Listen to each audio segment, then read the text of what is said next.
Welcome to this week's Rogers McHugh YouTube video. In this week's episode, I'm going to tell you why you shouldn't work on your weaknesses. Let's go!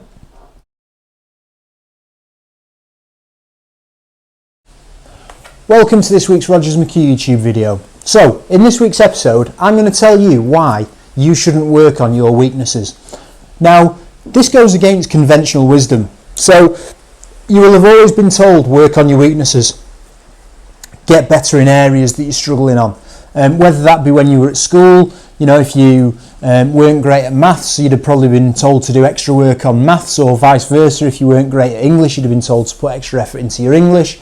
And moving into your working life, I'm going to tell you why I think that's a bad idea. So, not everybody is completely well-rounded. Let's take this into recruitment. Some people are fantastic at business development and building relationships with clients, but they're terrible at admin. Well, they could spend all their time working on their admin skills and getting better at making sure that their admin was up to scratch, or they could outsource that. They could get somebody else to do that for cheaper than their hourly rate. So if you're winning business all the time, you're earning a lot of money based on your clients that you're winning. You don't want to be spending time improving your admin skills or putting candidates on the system. Outsource that. Get somebody else to do that so that you can focus on the areas of the job that you are good. What you should be doing is you should be absolutely maximising your strengths. And this helps when building teams. So if you're moving into a management role within a business, if you're really good at winning business but you don't like filling the jobs, then that's absolutely fine. There's a business case for you to go and win all the business and bring in a resourcer, or outsource the resourcing to somebody else, because the time it would take you to fill a job may be significantly longer than it would take the time of somebody that was brilliant at filling jobs to do that, and that's taking you away from your strengths within the business. And for me, it's all about making sure that you polish your strengths, you work on your strengths, you build up your strengths, and you maximise your earning potential and that of the business as well, by just focusing on what you're good at and outsourcing the rest. I try and do that as well. So I'm not sort of sat here saying you should do this and I'm doing something completely different and I'm working on my weaknesses. For me, it's all about not how long will it take me to do a job, but who's the best person to do that job.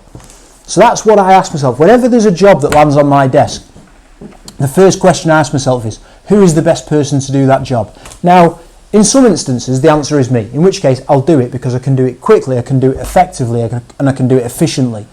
However, if there's somebody else within the business that's better suited to do that job, then that goes onto their desk. And they do it because they will do it significantly quicker, significantly better, significantly more effective than I will.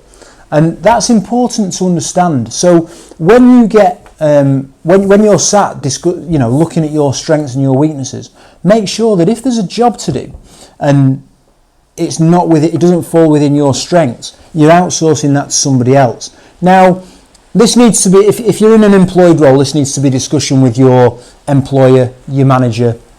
Say, look, these are my strengths. These are the tasks that I'm going to carry out. If business development and building client relationships is within your strengths, then you need to be saying to your manager, your employer. So when there's sales to be done, I will do that. When there's client meetings to be done, I will go on them. When there's issues to resolve with clients, that's what I'll do. However, when I win all this work, candidate work isn't my strength. So we need somebody else within the business that's going to generate leads off candidates for me to go and chase, that's going to fill the jobs that I secure, that's going to keep the candidate management process moving, because if it's up to me, the candidates aren't going to get contacted as often as they should, they're not going to know where they're up to in the process, that's not providing them with a good service, and rather than me spending my time doing that, which I'm not effective at, I'll spend my time doing the business development. Now, if you're employing, or if a business is employing two people to do one person's job and they're not getting any extra bang for the buck, shall we say, so instead of the extra time that you're now relieved from you're not then putting that into the business development side of things, then there's obviously a conversation to be had.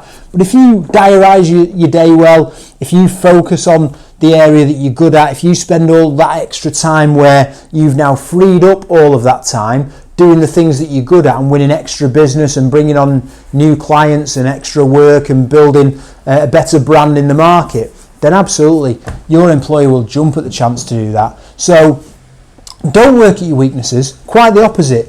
Get somebody else to focus on the areas where you've got weaknesses, and you focus on your strengths, you hone your strengths, you improve your strengths, and you absolutely smash your career out the park by focusing on the areas of the job that you're good at.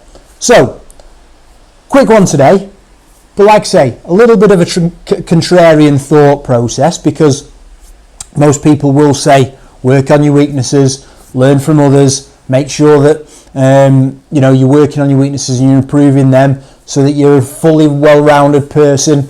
Complete balderdash in my book. Focus on your strengths. I hope you've enjoyed that video.